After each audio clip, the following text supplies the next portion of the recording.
Je vais vous montrer une première approche des styles de calque. Les styles de calque, c'est quoi? C'est les ombres portées, les lueurs internes, les lueurs externes, etc. On l'utilise principalement pour mettre des ombres portées, des lueurs. Après, il y a d'autres possibilités. Je vais vous montrer rapidement la liste. Je vais venir plus en détail sur les lueurs et les ombres portées. Vous verrez d'autres vidéos pour plus en détail les autres éléments. Quand on veut attribuer un style de calque, par exemple ici, je vais zoomer sur le texte, j'aimerais bien qu'il y ait une ombre portée sur mon texte. Je vais chercher dans ma palette des calques le texte qui m'intéresse, par exemple Nina Ricci, et je vais tout simplement double-cliquer dans cette zone-là. Je double-clique et j'ai cette fenêtre-là qui apparaît. J'ai différents styles. Ici, on est bien dans la palette des styles de calque. Option de fusion, biseau, contour, etc. On peut rajouter du contour, une ombre interne, une lueur interne, du satin, une incrustation de couleur, donc pour changer la couleur. Une incrustation de dégradé, c'est également une possibilité pour faire des dégradés ici. Incrustation de motifs, lueur externe et ombre portée. Je vais vous montrer pour l'ombre portée. Pour attribuer donc un des éléments, il faut le cocher. Quand on va le cocher, on va donc attribuer par défaut ce qu'on a souhaité mettre, par exemple l'ombre portée. Juste, si on fait que cocher, on ne va pas pouvoir rentrer dans les paramètres. Là, je vais cliquer, on voit bien qu'il y a une ombre portée qui s'est créée, mais pas forcément celle que je veux. Vous voyez, là, ça fait plutôt un gros pâté, c'est pas ce que je voudrais. Il faut donc cliquer sur le mot ombre portée pour interagir et arriver directement sur les paramètres de mon ombre portée. Je vois le mode de fusion, produit. Je vois la couleur, je pourrais changer la couleur. Je vois l'opacité.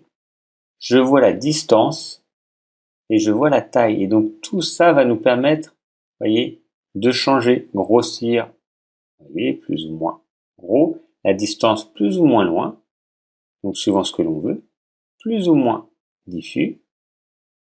Les valeurs vont changer par rapport à la taille de votre document. Si votre document est grand, ces valeurs-là vont être plus grandes. Utilisez l'éclairage global, donc c'est pour que tout soit pareil. Mais vous pouvez également choisir l'angle. Je vais mettre un tout petit peu plus loin, comme ça vous verrez. Vous pouvez donc choisir l'angle d'où arrive la lumière.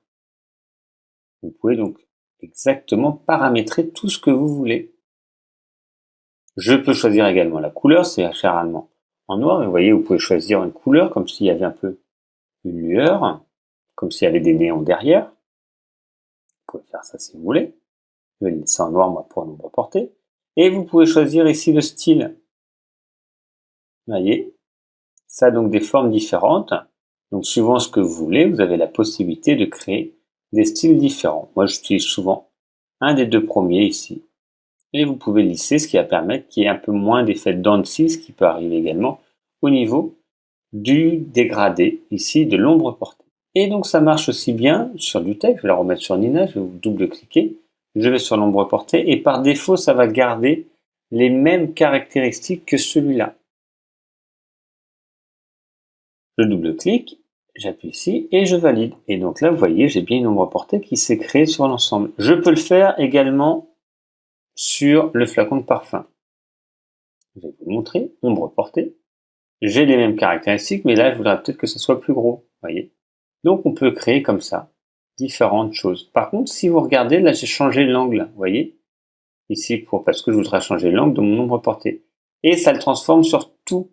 Ok, c'est le même éclairage sur tous les angles. Si je décoche, par contre, utiliser l'éclairage global, ça va me faire indépendant les uns des autres. Donc, c'est ça la différence entre global, ça va le faire sur l'ensemble. Si je décoche, chacun va être indépendant l'un des autres.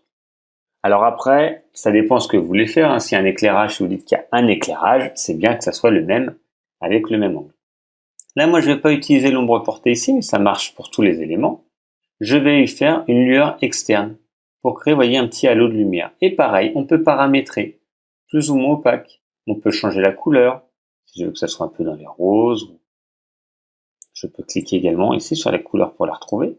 Donc, je peux créer, grossir, plus ou moins gros, au niveau de la taille, donc c'est plus ou moins diffus. Et vous voyez, ça me permet de faire un petit halo étendu. Ici, toujours, on va retrouver les différentes formes.